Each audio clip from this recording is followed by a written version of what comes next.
Hello everyone, welcome back to my YouTube channel Learn with me. So guys, today we will discuss about new topic of English literature of 12th class and section is poetry and poem is My Mother at 66. So let's start.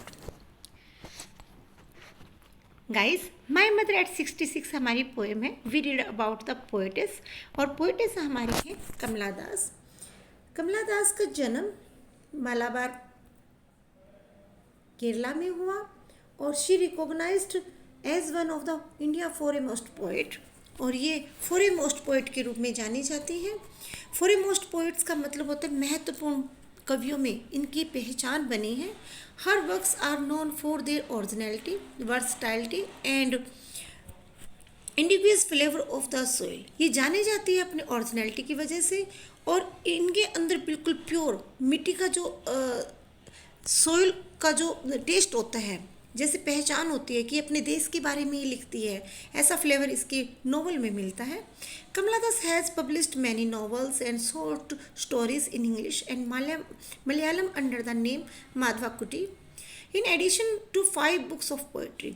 इनका publish बहुत सारे novel इनके publish हुए हैं और short story भी इन्होंने लिखी है इंग्लिश में. और मलयालम में जब ये लिखती थी तो ये अपना नाम माधवा कुटी के नाम से ही लिखती थी. इनकी बहुत सारी जो पोइट्री हैं जैसे कि इन्होंने अपने लिखा है in addition to 5 books of poetry. ये बहुत ही सेंसिटिव है. She is a sensitive writer who capture the complex subtlety of human relationship in lyrical items.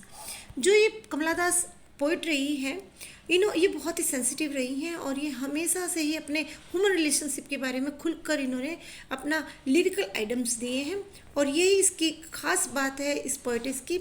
और जो इन्होंने अपनी पोएम है अपनी माय मदर एट 66 में भी डाली है कि इनको जाना जाता है. देखिए गाइस, 12th क्लास में इससे रिलेटेड क्वेश्चन बहुत कम पूछे जाते हैं about the poet.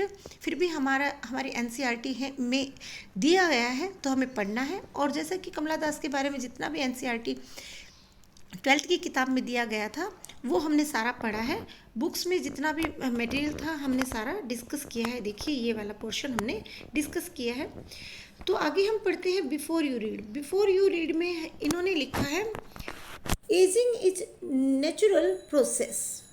Have you ever thought what elderly parents accept from अस.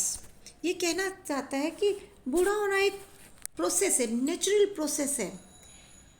क्या आपने कभी सोचा कि जो बुज़ुर्ग लोग होते हैं, जो बड़े लोग जो होते हैं, उनकी अपेक्षाएं हमसे कितनी होती है, एक्सपेक्टेशन कितनी होती हैं, ये हमें जानना पड़ता है जब हम उनके पास बैठते हैं, उनके बारे में हम सोचते हैं. क्योंकि बूढ़ा तो हर किसी को होना है कभी ना कभी. तो ये पोएम हमारी यहाँ से स्टार्ट होती है और जैसे कि इसमें यहाँ पर ये पिक्चर पूरा का पूरा जो है दिया गया है कि ये मदर है और ये पोएटेस है और ये अपने बारे में यहाँ पर बताती है. और क्या कहती है पोएम में, ड्राइविंग फ्रॉम माई पेरेंट्स, ये जो लाइन है, driving from my parents home to Cochin last Friday morning, I saw my mother beside me, doors open mouthed, her face as like of a corpse and realized with pain. Corpse realized with pain. क्या कहती है यहाँ पर ये कि पिछले शुक्रवार को, पिछले फ्राइडे को जब मैं अपनी माता जी के साथ घर से कोचिन की तरफ जा रही थी तो मैंने देखा अपनी माँ को जो मेरे बगल में बैठी थी. डोज ओपन माउथ हर फेस ऐसन लाइक दैट. जो नींद में ऊँग रही थी, उनका नींद की वजह से उनका मुंह खुला था और उनका चेहरा बिल्कुल पीला, ऐसन लाइक दैट, बिल्कुल फीका पड़ा हुआ चेहरा था. ऐसा लग रहा था जैसे शव का चेहरा हो, कोई शव की तरह उसका चेहरा बिल्कुल पीला पड़ा हुआ था. रियलाइज्ड विद पेन, थोड़ा सा दर्द मुझे एहसास हुआ दर्द का. That she was as old as she looked but soon, ऐसा लगा जैसे कि वो बहुत बूढ़ी हो चुकी है और वो शायद मुझे आगे ना मिले, परंतु मैंने उसको देखा. बट सुन, तुरंत. पुट दैट थॉट अवे, मैं उन विचारों से निकली. And looked out a young trees splitting, the merry children spilling out of their homes, but after the airport's security check, standing a few yards away, I looked again at her vain pale. यहाँ पर ये क्या कहती है, जब मैं उन ख्यालों से उन बातों से वापस निकल आती हूँ तो मैं देखती हूँ, मेरा ध्यान जाता है कि पेड़ जो हैं पीछे की ओर जा रहे हैं। मैंने पेड़ों को देखा पीछे की ओर जाते, हंसी खुशी से बच्चों को घर से अपने घरों से निकलते हुए देखा। But after the airport security check standing, कुछ दूरी पर ही जो एयरपोर्ट पर चेक करने वाले सिक्योरिटी गार्ड खड़े हैं, मैंने उनको देखा। And I looked again at her, फिर मैंने दोबारा से अपनी माँ को देखा। I looked again at her, मैंने अपनी माँ को दोबारा से देखा। Wan pale as a late winter moon, उनका जो चेहरा था वो बिल्कुल ऐसा लग रहा था जैसे सर्दियों का चांद होता है, बिल्कुल हल्का मंदम रोशनी वाला जो सर्दियों का चांद होता है वैसा लगा।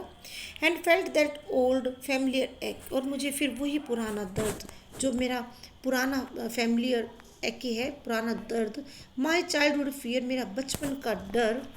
But all I said was see you soon अम्मा, और जो मेरा बचपन का डर क्या था, बचपन का डर कहीं माँ मुझे दोबारा से ना मिले, मैं दोबारा से आऊँ वो मुझे ना मिले, क्योंकि वो बहुत ही कमज़ोर सी दिखाई देती थी मुझे।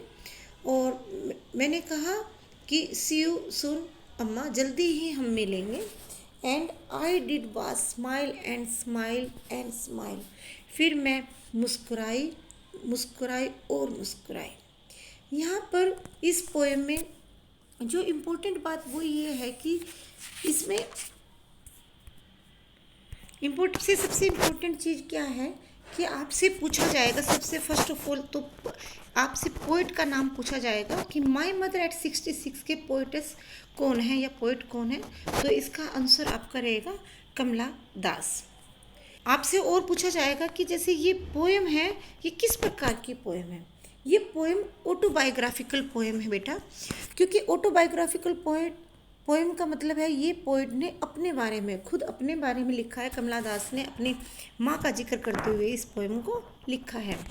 और एक नेक्स्ट क्वेश्चन, इंपॉर्टेंट क्वेश्चन इसका ये बनता है, हर फेस ऐसे लाइक दैट ऑफ कॉर्प्स, कि जो इसका जो चेहरा है वो कैसा दिखाई देता है, तो इसमें आपसे पूछा जाएगा कि उसमें आप फिगर ऑफ स्पीच बताइए, क्या फिगर ऑफ स्पीच यूज़ हुई है। तो जैसे कि इसमें किसी की कल्पना, किसी की कंपैरिजन की गई है और लाइक बताते हुए कंपैरिजन की है। तो जैसे कि यहाँ पर तो आपको ये बताना है, इसका आंसर सिमली आएगा, फिगर ऑफ स्पीच सिमली है।